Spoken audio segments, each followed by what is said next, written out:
Hey guys, today I'm going to tell you how to get a transfer and control center in iPhone. If you're using any iPhone and you want to get a transfer and control center, so let's see how can you do that. You can see I'm using an iPhone. I haven't any transfer and control center. Now I'm going to convert it into transfer and control center.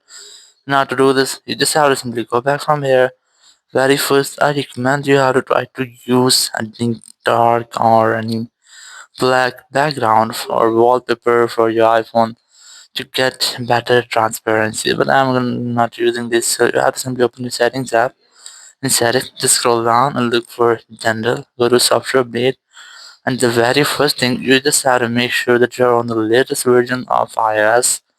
After that, you have to go back and here go to battery section, go to power mode, and you just have to try to disable low power mode if you have enabled this toggle.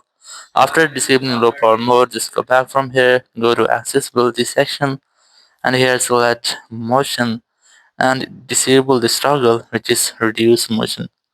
After disabling this, go back from here, go to display and text size, and here you might see an option of reduce transparency. Just disable this toggle. And once you are done, just go back, and here now just scroll down and you can see that I have successfully set it up transparent control center and my iPhone. So in this way you can easily set or get a transparent control center on your iPhone. Thank you very much for watching the video. Until next video, bye bye.